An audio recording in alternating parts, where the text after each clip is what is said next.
Recording. I just submitted my PhD back this summer. So I should get my And these all my department the in so today they can or see. tomorrow. I'm going to just ask him, hey, how's the sound in here? I know, that's hard. Did you hear anything? No, not for my department. Oh. Yeah, I find Worst out case scenario, can today. the panelists get us closer? Just do a little bit of a sound check. All right, could our panelists on the end just give a quick test introduction? Testing. Hello. Hello. Yeah.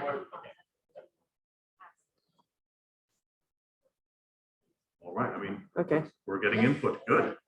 Fantastic. All right. Welcome, everyone. The disembodied voice that you are hearing from behind the screen is Eric McChesney. I am one of the members of the G-Series team. This is part of our professional development series for students who are interested in performing interdisciplinary research on their own, or if they wish to become researchers or faculty in the future and have more of an interdisciplinary bent. This panel is going to be for the next hour. I encourage you to use the chat to go ahead and post up questions as you have them. Our wonderful panelists will be able to see those, and I'll also be able to read them out so that they can hear them as well and respond to them. Now, again, if you have any sort of questions or technical difficulties, please do just drop those in the chat and we'll see what we can do for you.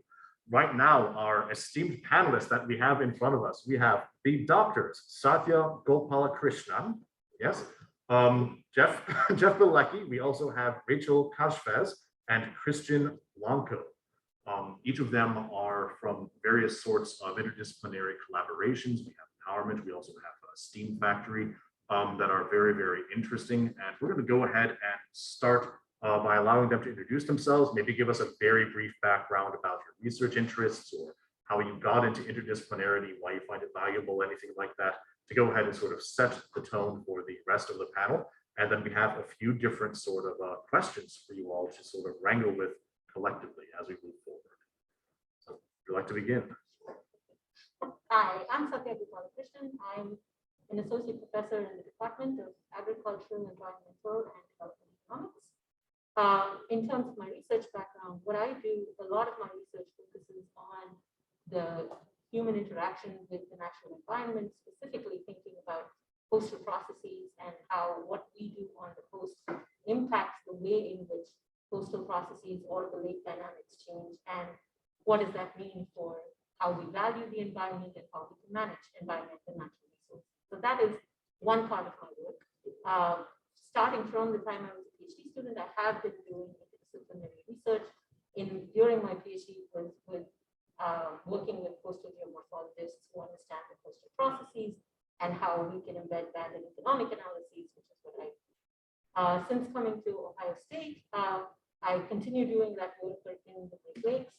And a second area of work is actually in understanding collaborations better and interdisciplinary work through a completely random chance that a few of us junior faculty got together and started the Steam Factory, which is now a network of scholars at Ohio State who are interested in doing interdisciplinary collaborations, whether it's for research, learning and teaching, or for outreach. So those are the two kind of perspectives that I bring to the panel.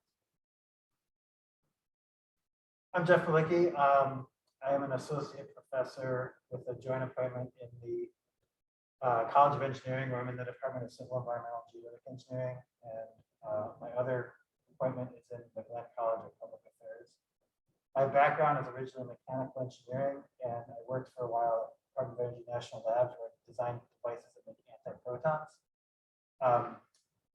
While I was there, I got interested in how we are not changing the energy system as quickly as we need to, and that led me to policy, with the understanding that it's not just about the technical gadget, it's about policies and regulations and all these confluence of factors that lead to the overhaul of the energy system, which then led me to get my PhD in public policy.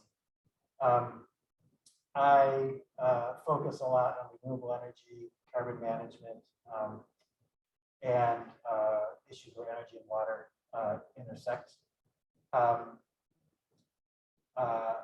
I guess I'll leave it there for now. Okay. I'm Rachel Kajfez. I'm an assistant professor in the Department of Engineering Education at Ohio State, which is actually housed in the College of Engineering. So by that in and of itself, a lot of the work I do is interdisciplinary in nature, being a discipline-based education researcher. So we're pulling on a lot of things from the engineering contexts, but obviously we're pulling from education and psychology and sociology and things like that as well. So I think throughout my grad studies and things, the work I was doing again, which is interdisciplinary by design. When I came to Ohio State as faculty, honestly, these were probably the first two people I did some interdisciplinary work with just by chance, in terms of writing proposals together and figuring out how my work, I study motivation and identity in the engineering education space. So how can that fit into other projects and things that people have going on? And through my work in this kind of interdisciplinary collaborations, I've changed over time the populations I study within that. I used to do a lot of first year engineering kind of work. I also do work with graduate teaching assistants, but Sathya and I have an SF grant where we're actually looking at faculty and their engagement in collaborative spaces. But again, I'm looking at it from a motivation and identity perspective. So yeah, so some things have always been part of what I do, but coming to Ohio State, I've got to do a lot of other new things. So thanks for having me today. Thanks for coming. Hello, my name is Blanco. I am a fourth-year assistant professor in the business school. My department, I'm housed in operations and business analytics. My research focuses on how firms manage their climate change risks. But I also have other research areas where I focus on pharmaceutical risk. And so anything to do with sort of in the area of risk and operations and business operations. I think the way I define interdisciplinary in my experience is two ways. One is where I'm actually working alone, so it's solo author paper projects, but I draw from different disciplines to motivate and innovate in my area of research. And climate change naturally lends itself to this very interdisciplinary nature of work. And also I've done what I think maybe the more canonical definition of interdisciplinary work, where I have worked on projects with faculty from the pharmaceutical department. So I've worked with the FDA before on looking at drug recalls. So we actually had to get into a team with pharma folks, and we speak the management, data, statistics side, and they just spoke chemicals and pharma things. And that was very interesting for us to be like, this is how the statistic works. And they're like, oh, so now you can conclude this. It's like, I don't think so, but, and then they have to tell us about the drugs that they work on. It's like, is this correct? Is this how we understand it? And it's so interesting how their analogies, they try to really break it down into analogies of donuts and very simple things. And we have to think about analogies as well for them to relate on how to explain statistics. So very interesting experience, I think, in terms of interdisciplinary. Very challenging, super challenging. A nightmare. Believe it or not, that's actually, I think, a wonderful jumping off point for the process of really, really difficult interdisciplinarity. I was wondering if any of you would like to comment about how you actually communicate with a researcher who is an expert in a field that you know very little about, and vice versa, when they're trying to understand what you're bringing to the table. What sort of lessons have you learned about sort of effective and maybe ineffective ways of doing that for those who are interested? Maybe I'll go first. Maybe I'm still inspired by some of the thoughts I was thinking. Very patiently and very and with a lot of compromise. And what I mean by that is, of course, as researchers, we aim for the highest level of rigor. But it's also, there are, at least from my experience, where the level of rigor, maybe the way we were trained, we have to kind of reprogram that to try and accommodate some of what the pharmacists that we were working with at the FDA folks and the way they think about things, and just trying to understand each other. So just a lot of being like a lot of reprogramming, a lot of learning. I think what I've learned, what the PhD is about, it's not about how much you know, but how quickly you can pick up things. And so I think that's more particularly special for interdisciplinary work, where you're exposing yourself. It's also it's a little bit more time consuming as well than compared to the other projects I work with in terms of more siloed, like where I work on my own, but I draw from other fields of discipline. think it's a lot more time consuming because you have to kind of teach them, and then they have to teach you. And so that setup time is very costly. But I think from my experience so far, some of the projects that I've done, I think are more impactful, where we do collaborate with like other fields, with the FDA, and the NIFT is another like pharmaceutical that we work with. So that's yeah, so very challenging, but it takes a lot of time. So it's a big investment.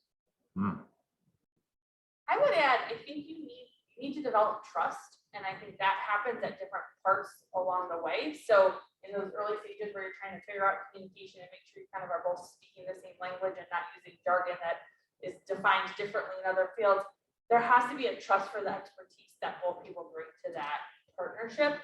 I specifically think about, so I do this whole other thing called the Toy Adaptation Program, where I modify electronic toys for children with disabilities. And in that context, I work with a lot of physical therapists, occupational therapists, speech therapists, which is a whole different world than I usually live in. And so trusting them and recognizing their expertise is vital for the success of that program, and vice versa for me. When I say, okay, so we're going to teach your family how to do this thing, here's how I think we should teach engineering, because that's my expertise. So yeah, I think once you kind of establish those communication norms, you have to build that trust to really get the project to really move beyond just an idea to actually be productive. I guess we're just gonna go down the line. I approach it from the notion that disciplines are artificial constructs that have been put in place so that we can parse up the world and make sense of it. And that as a result, new disciplines can arise from the intersection or the integration of prior disciplines. Like at one point there was chemistry and biology, and then two of them got married and produced biochemistry, and I got biogeochemistry. And so these disciplines arise. It's sort of over time, it's an organic, evolving thing. But I think one of the keys to working with people who have been trained from a different perspective, and maybe this, I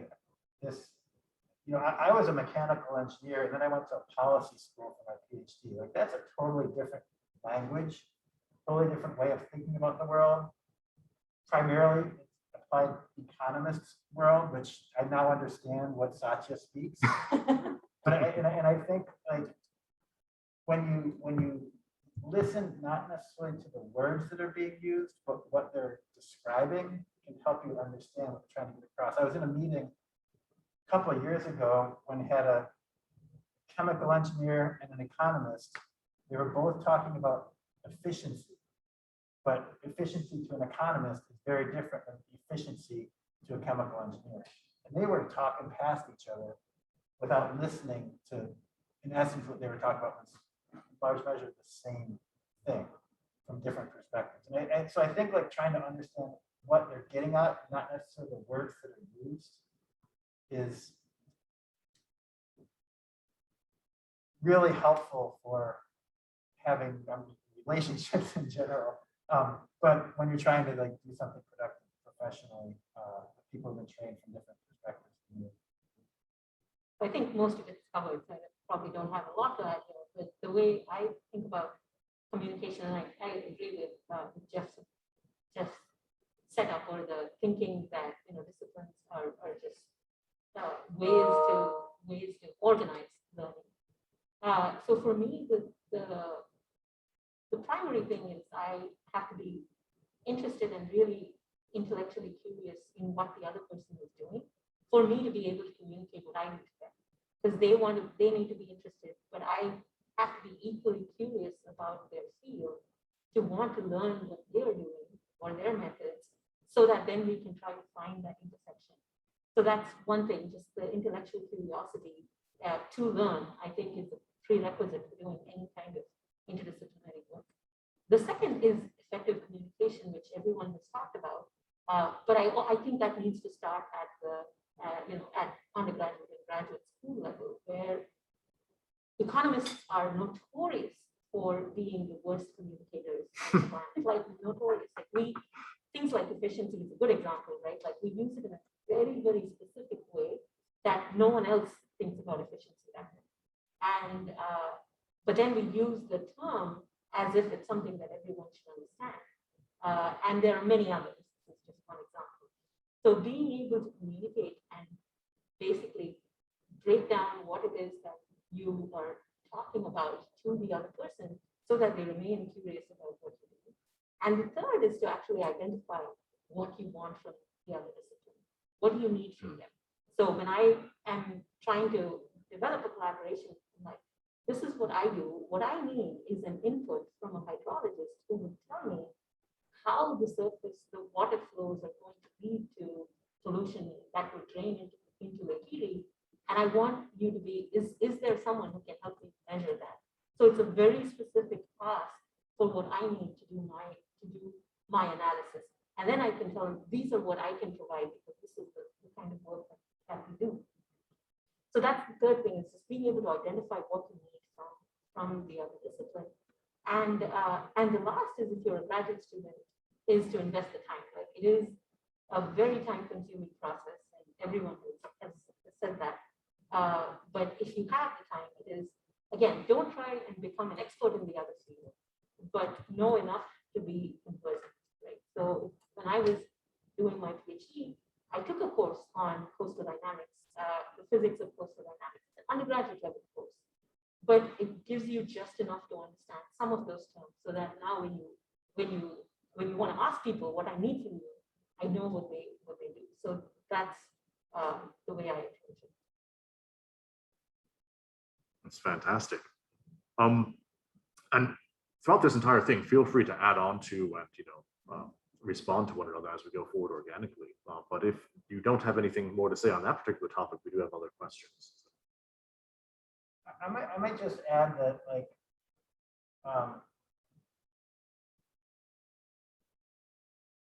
every discipline has its sort of codified set of beliefs. And to really try and avoid imposing your set of beliefs on another discipline. So you want to be somebody that people want to work with as much as you want to be able to want other people to work with you. And if you, for example, are prone to dismiss, I'm going to pick rural sociology. How can you learn from just talking to people? Where's the equation?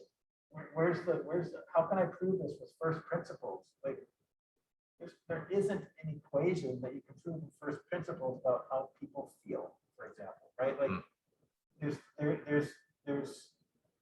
a lot to be learned from the way that people approach things that might be different from how you might naturally approach it.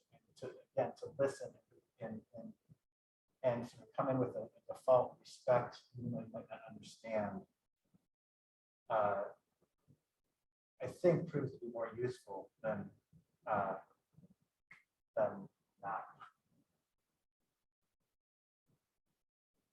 Right, but one of the things I wanted to ask about is sort of those moments of realization or transformation in your own professional experiences, when you realized that maybe your own discipline wasn't enough, or maybe when you realized from interaction with somebody very different from yourself, something that you really probably wouldn't have otherwise. And sort of what was that process like? How did that maybe change you as a researcher, as a professional, if it did at all?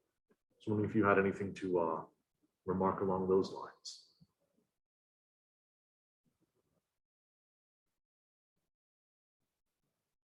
I feel like I've gone through life looking over my shoulder and saying, oh, I could have done that, or I could have done that. But knowing that, or then realizing that, yeah, I could have done that, or I could have done that, but this is the path I've chosen at that point in time, and that's led me here. I'm not sure if it was necessarily a realization that my discipline is not enough, so, as it is, like, there's a broader context in which my discipline sits. And when you approach questions about, like, issues, then that tends to, I think, allow you to have a open mind about the importance of different perspectives on the issue, as opposed to continuously peeling back the onion on a particular thing. I agree with that perspective as well. And being an applied researcher, being very applied in the work I do, I think about problems and problem solving. So I think about here's a problem, typically with either pollution or water quality, or with coastlines going away and people and houses being at risk and so on. And then when you start thinking about that as a problem, then you very quickly realize climate change is a good example of that, where you almost immediately realize that the discipline is one discipline is not enough to solve that problem. And if that is what motivates you to be a researcher, then you're going to gravitate to, I need to find the other people who can kind of plug in to address a problem. So that's a bigger level thinking about it. At a more micro level, where it's like, okay, this is the narrow problem, like this is my PhD problem. Just talking to people that have the broader perspective has often given me the two times when I have felt like knowing that there is someone who knows coastal dynamics and could be like, oh, you're looking for a variable that could be a proxy for this thing. This is what we look at in coastal modeling.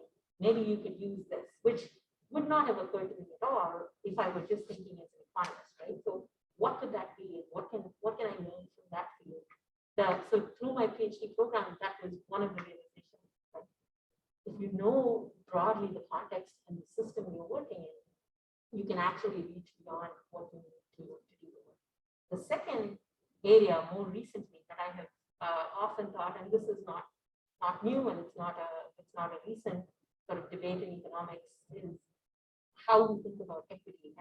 And the current world we live in the past year and a half have very strongly reinforced that we can't solve all problems by thinking about what is the least cost way to approach it, or what would be the highest profit, which is really efficiency, maximize your profits. But think about where are justice issues, especially when you think about environmental issues. So that's a second area where I have a growing interest and trying to do more work. It becomes clear that the tools that we have are probably insufficient to answer the broader questions, unless you broaden the way you apply them. I would say for me, like it's building off of all these ideas that have been said, but I often think about when I'm having conversations with people from different disciplines or different fields who have different problems, and I get this moment of, this is so exciting to me and I don't know anything about it. Like that's just what I feel like. Maybe it's a little imposter syndrome, I don't know. But to me, that is a moment of a collaboration is needed, an interdisciplinary thing is needed, because I have some passion for it. So clearly like it's connected to what I do in some way. But this other person knows something more about this, or can bring some unique tool, or can do something else that I really don't know about. But again, we have this passion connection. And so I've tried to follow those things at various points in time, and just really being open to those conversations. Like I make it a point for every conference I go to, I said, these are the sessions I'm going to go to, this is what I'm going to do. But I really like to spend time just walking into a random room and seeing what's being presented. Because usually that's where those sparks of those interdisciplinary ideas might come from. Because if I only seek out what I know at a conference, I'm really limiting what I see. Or if I only go see my students' presentations, right, that's even more limiting. But if I walk into a random room at a conference, it might still be within my discipline, but I'm going to hear things that I wouldn't have heard otherwise. And so I try to seek that out in my networking. And again, that has given way to some of the best interdisciplinary collaborations I've had. And really being, recognizing that you don't know everything. You do a PhD, you become an expert on this very, very specific little thing, and there's a whole world out there. So just always keeping that in mind.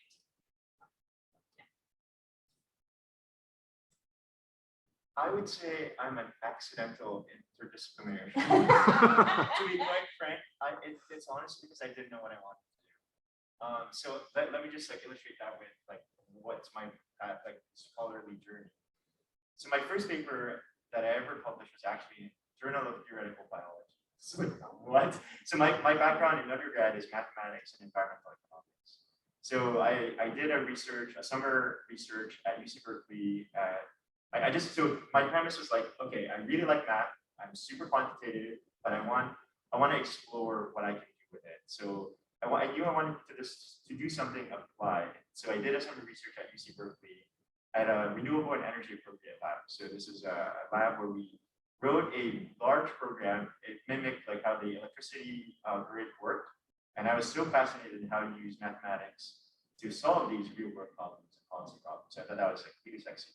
But then so that was really great. And then, but some of my mentors at that time encouraged me to just like, push the boundaries, like look for something, keep exploring. So I went to UCLA the next summer to do mathematical biology. And at that point, we did publish that paper, but I knew that was not the area I wanted to go to. So I went back to Berkeley, and then I kept going. I was exposed to this very interdisciplinary group of researchers, and I fell in love with it. So I enjoyed it. And then I went to CMU, Carnegie Mellon University, for a year in the PhD program, working on energy problems with the DOE, Department of Energy. And then again, just because of a combination of events that happened, I was taking a lot of policy courses, but also taking a lot of engineering courses. I didn't like, for very personal reasons, I decided to move back to California and then pursue my graduate studies at UCLA. At UCLA, I went to the business school at UCLA. And it was so interesting because I have two stories. We take a lot of courses from different departments, coming from the business school, which is super surprising. Maybe not a lot of people know this.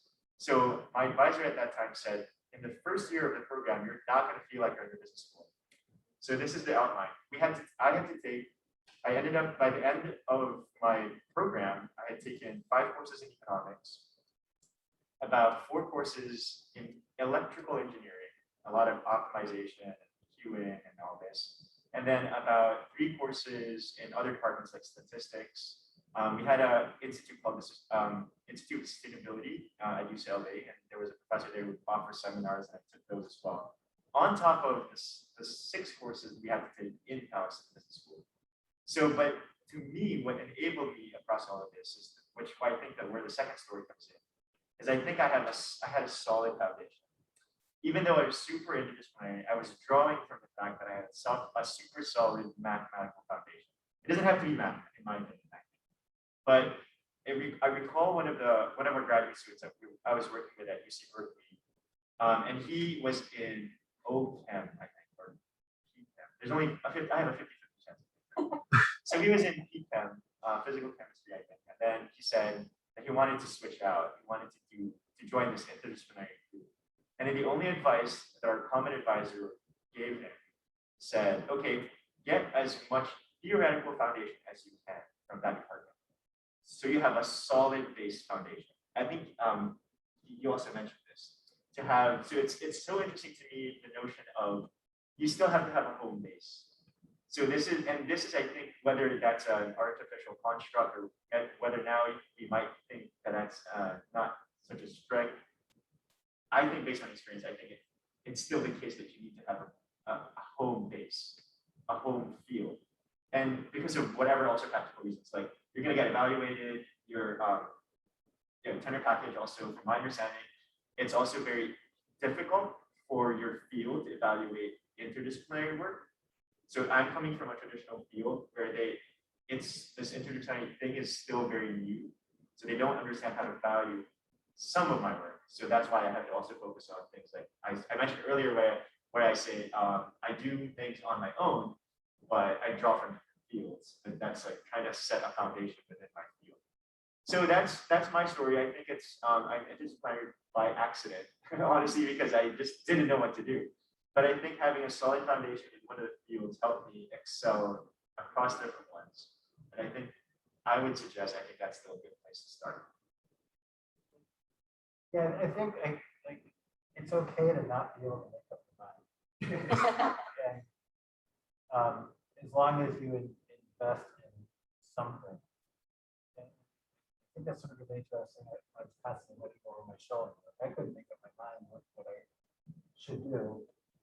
But like, okay, I'm gonna take this path right now. I'm gonna get training in this, and then go out from there. And also at some level, I mean, you gotta have to resonate with what this is. It doesn't have to be this for the rest of your life.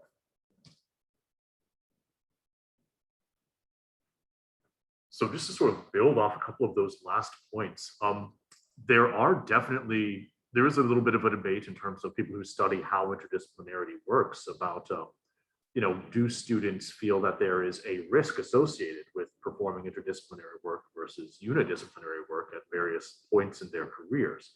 I know you've said, Christian, that it's best to become a good disciplinarian as well as a good interdisciplinarian.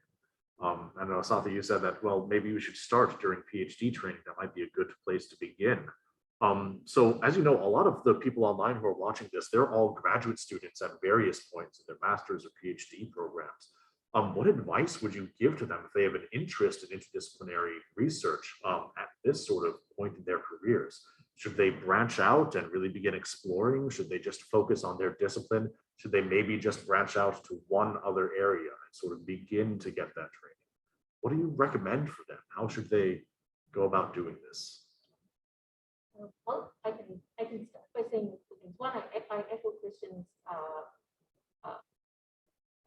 thought here in saying have a solid foundation somewhere, right? And so start with knowing what it could be methods that you might use. It could be the type of, whether it's data related or whether it is a mixed methods, whether it is qualitative, but try and kind of focus what is the methodology that you are training yourself in. And then it is what are other methods that I can draw from disciplines into what I want to do, or what's the question I want to answer. And that way you can show expertise with saying, but I can also work really well with these people or with these disciplines because this is what I bring to the table and this is what I can get from them. And going back to earlier, as I was saying, if you want to have a successful collaboration, and Jeff said this too, like you should be someone that people want to work with. And in order for that, you need to take your skills to the team and say, this is what I can do. And then these are the things I need to bring. So that I think the solid foundation is key. In terms of risks and challenges, I think that is changing over time. Over the past 10 years that I have been at OSU, since I graduated from my PhD, I think the risk of doing interdisciplinary work early in your career is decreasing slowly over time. The challenge of actually being able to do it well and do really good work is that you need more time. So it is often the case, if you want to do something that's interdisciplinary, give yourself more time to do it. Don't try to do it in the same time that someone who is like, I have this methodology, I'm asking this question, and it's linear. I wouldn't try to match up in terms of how quickly one can do it, because it does take time to learn another field. Now, the last thing is, if as graduate students, if you're not thinking about academic careers, a lot of the risks associated with interdisciplinary work early in your career, whether it's promotion and tenure or whether it is how is my work evaluated and so on, is very academic specific. So if you are actually thinking of working with the industry or working with a research organization, working for a school intervention or school planning, whatever that might be, interdisciplinary exposure and experience is always a positive. So I think it really does depend on what your professional aspirations are and how the field you're in evaluates what is that benchmark or what is considered.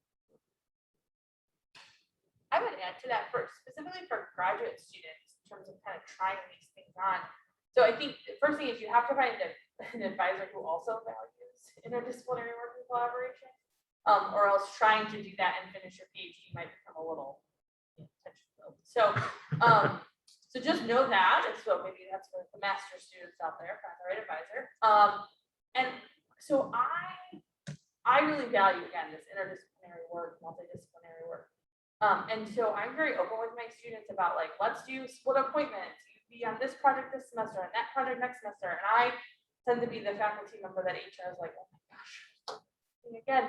But I'm trying to mix it up and trying to give them a breadth of experience. So I think it relates to the home base idea and everything. They have their dissertation, which is their thing, but then they're having these assistantships or other experiences to kind of try something out. And I also always tell my students, you sign the contract for whatever the work period is. You don't have to sign it again. So if it doesn't fit, try something else. And I think graduate school is a great time to try things on and start to build that both interdisciplinary portfolio of what you've worked on, but also the network that allows you to be able to do the next thing. And then related to that, I would critically think about your committee. I mean, every department has different rules on how your committee has to be structured, how many people from that department and things like that. But that's a great way to build a relationship with someone in a discipline that you want to connect to that's not your home-based discipline. So critically think about your committee and who you can put on it to help you if that's an interest of yours.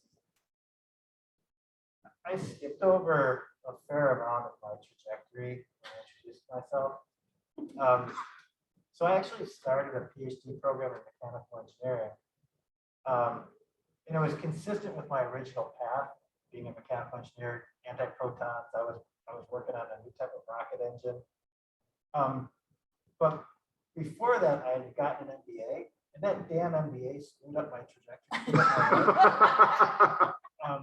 And so I remember being in the rocket lab across the bay from where Christian was in the renewable energy. And I was like, I'm going to see what's out there that I could combine this MBA with rocket engine. And I came across the faculty member that Christian worked with at Berkeley, and he had a post. He's a physicist by training. Yes, yes. And now he does like a lot of energy equity, poverty sort of stuff. Yes. And I actually interviewed in that department. You guys didn't give me a job. I lost to a PhD student. I lost to somebody who had postdoc for 5 years. And Let me give that a call. well, he actually debriefed it with me. Anyway, so, but before I knew Dan, I found this post that he put up, and he said, people ask me when you should make the transition from disciplinary to interdisciplinary. And he's like, I can't answer that. And I very much agree with that because it's got to work for you. So, I do a lot of stuff at the intersection of engineering and policy. One route to do that is to go hardcore deep in engineering, get your PhD in it, and then back into the policy. Another route is to go hardcore policy and then back into the engineering, which I don't think the engineers would appreciate as much as but that's a whole other sort of, I can say it's a snobosity that different disciplines bring. That's part of what I'm saying is respect the other disciplines. So my point is really to say, like, you got to do what makes sense to you because your path has to resonate with you at that time. And it could be like, my passion lies in this intersection of engineering and policy, but I'm going to do the slog of hardcore rocket science, knowing that I'm going to come out at the end and then back out. For me, I did not want to be doing partial differential equations anymore. I was done. And so then I made this transition and found another program where I could do it at the same, where I could put it together and do it at the same time. So I think the ultimate risk is not listening to yourself. There are some practicalities, but when if you're sticking with something and hate life, then that's not the thing you should be doing. And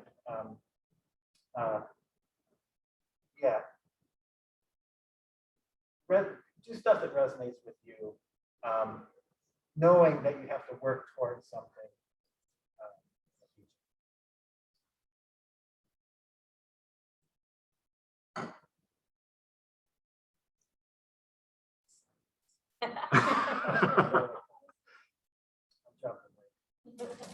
Well, it's a pretty tough response to follow up on. I do have a few more questions for you all, though. So for once you actually start the interdisciplinary process, right? You've got your team, you have maybe your first meeting. What are the biggest challenges that you need to get settled up front? Like what are the problems that will grow out of hand that our budding interdisciplinary scholars listening to this might want to consider taking on first once they begin this process? Here I'll reiterate what Rachel said about having respect for everyone in the team and for knowing that what you are trained in, what you bring, and your perspective might be different from the others that you're working with, and to be open and curious to learn first, and then contribute with what with the perspective and potential biases that we bring in from our own disciplines. So that I think is what makes a good interdisciplinary group work really well. But everyone is curious about everyone's work, not just how is it going to further the work that I'm doing or the paper that I'm working on, but what are you doing and why is that interesting? How are being curious about everyone's work, and there have been a few teams that I have worked on that are incredible at it, and the current work that the NSF project that Rachel mentioned is one of them, where I think it's by far the best group that I worked with because of just that immense curiosity and just an interest in what everyone is doing, whether you're involved in it or not directly involved. That I think makes a group really work well. The second thing to identify up front, if it's the first meeting you're having when you're bringing people together, I would actually take the first day or the first week or the first couple of meetings even to allow people to go and talk about their work, present what you're doing. So just have a meeting where each person is going to talk about what they do, how they work, and what they bring, what is their perspective in working on this project with this team.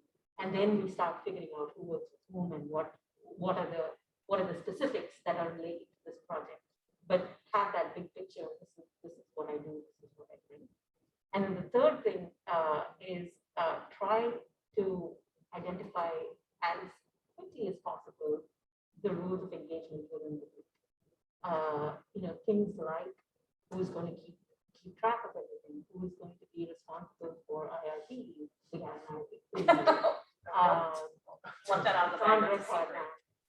But who does what in the logistics part of things, and then who is responsible for what from the intellectual side of the project, and just knowing that and having a clear delineation of tasks needed for the project. And the big one is authorship, and having an open and early discussion about how authorship will work on the project, I think really helps the way things go.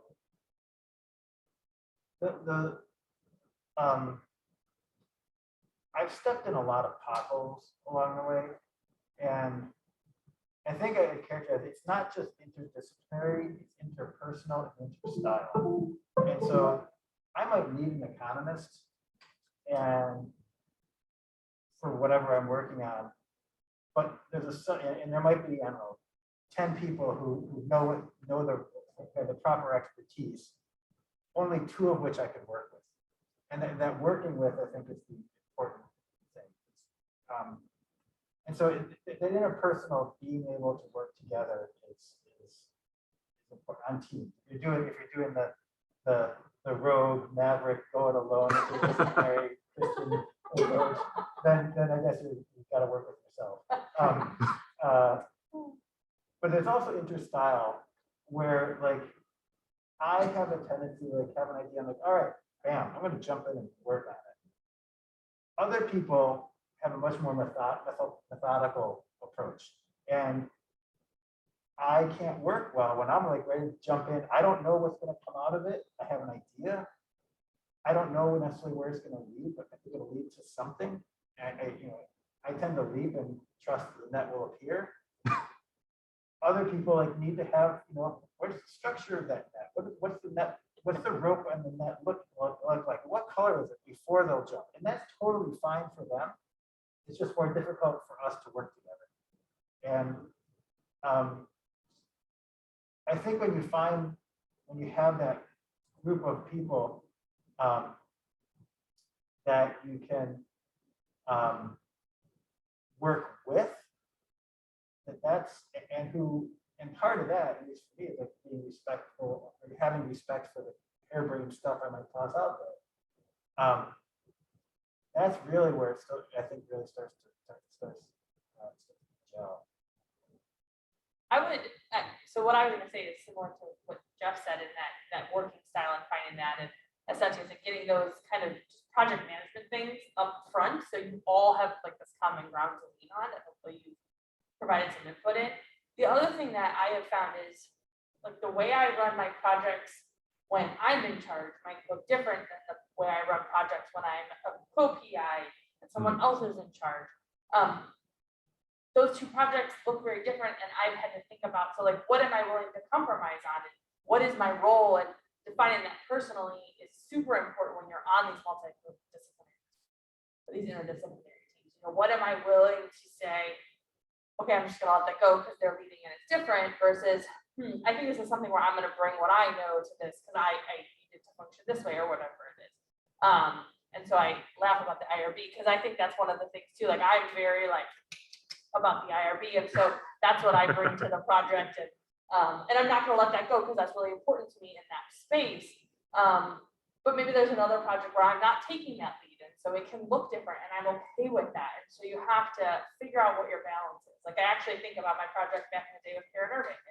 They were managing the IRB, and so I was like, okay, like I may have done the file a little different, but it's still approved, it still follows, like it's all okay. And so you have to figure that out of what you need to be not stressed and happy and successful within the partnership too, and that contributes to how the whole partnership works. For me, the couple of challenges that come to mind are when handling feedback that you get from another discipline that you're not used to, the way they think about it. So there's a tendency for researchers, again, they say that you should never be defensive, right? When somebody asks you a question or challenges some of your results or findings or methods. So that's one thing, which was related to, I think, my next point of, I recall this phrase my teacher in high school said, oh, who is the wisest of them all? The answer is he who knows he does not know. So it's the ability to identify the gaps in your knowledge and being able to having the confidence to actually ask, say, hey, I don't get your logic of like this argument on why X, Y, and Z implies the conclusion.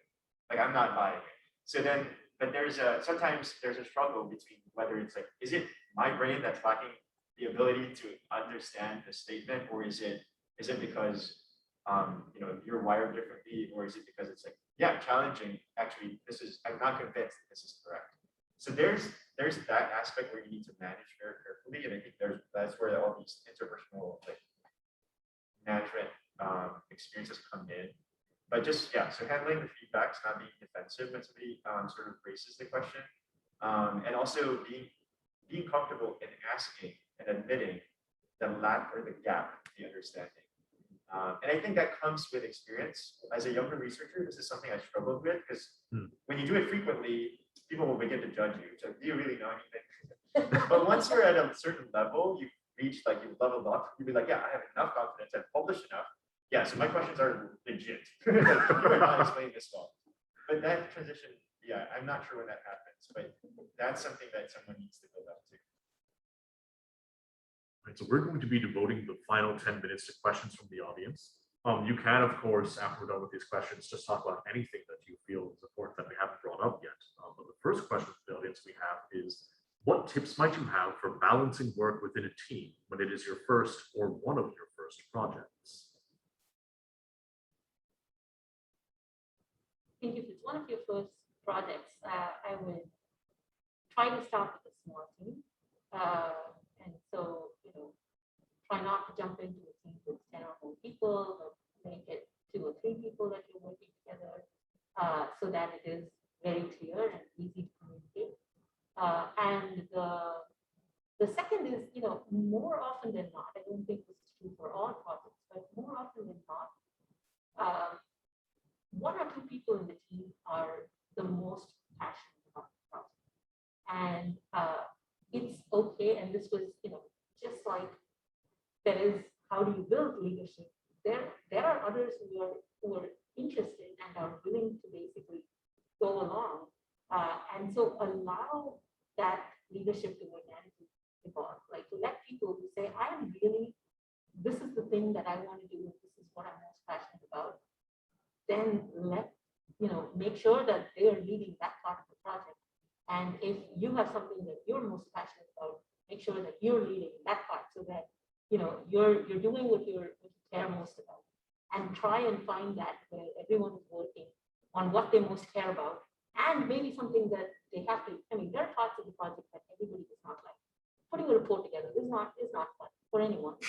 But so there will be parts of that everyone has to do. But making sure that everyone on the team has something that they really care about and are most passionate about, which is easier to do if it's a small team.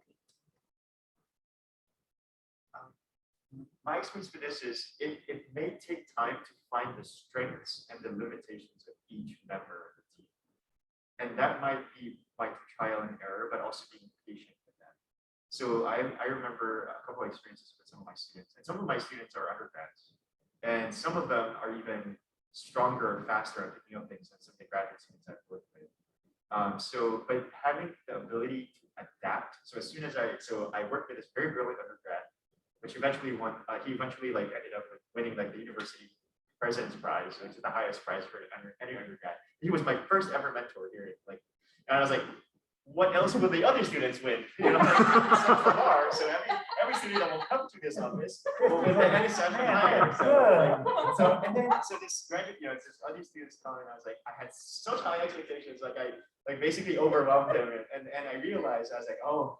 Okay, so every student is different. So but you have to adjust. I was consulting with some of the senior faculty. I said, oh, what should I do? This guy can't even take a derivative, right? So I was like, okay, I'm sure that has other strengths. And so eventually, again, I just tried to, by trial and error, found his strengths.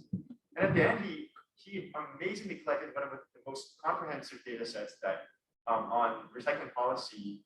I think we probably have the most comprehensive data set on recycling policy in the US, after a summer's worth of work, which if I had expected him to program or do something else, maybe we wouldn't have been able to have the opportunity. So it's a matter of just finding that gift from that student. It might not be the same for the other students, and trial and error is maybe, it is costly, right? To be lost a few weeks or maybe a month almost, but if you hit it, that's a jackpot.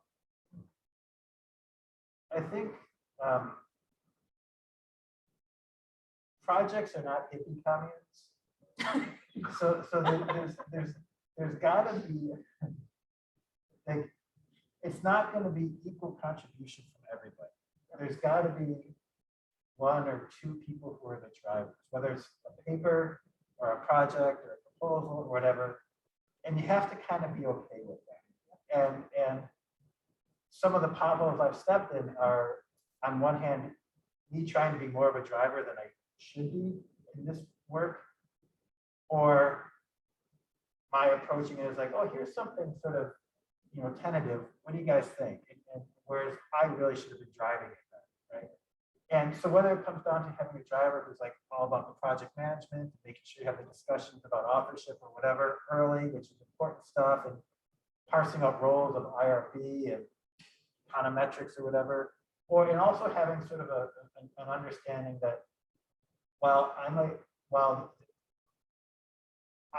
not be the driver, but I might need to intervene at some point if something's going on. And think, and then on top of all that, being okay to sort of step back and let it go. You know, if you're not the driver and like you try to be the driver, you're going to have conflict. If the driver is driving off a cliff, they're driving it off the cliff. You don't have to be, you can jump off. You don't have to be how the metaphor. But I think like, and it sort of goes back to sort of, I guess there's like a deliberateness about your engagement. And that does not mean that you have to be pushing the evolution of what's happening.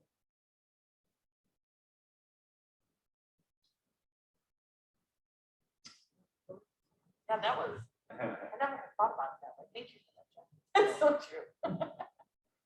Well, we're heading on to just about 4 o'clock here.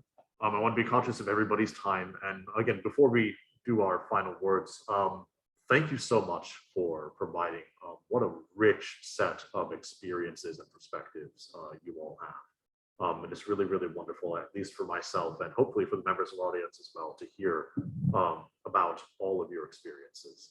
Do you have any final words for our graduate students before we depart? When I was in graduate school, I was doing work in part due to funding on something that I really didn't like. And it was about pipelines. Pipelines are kind of boring.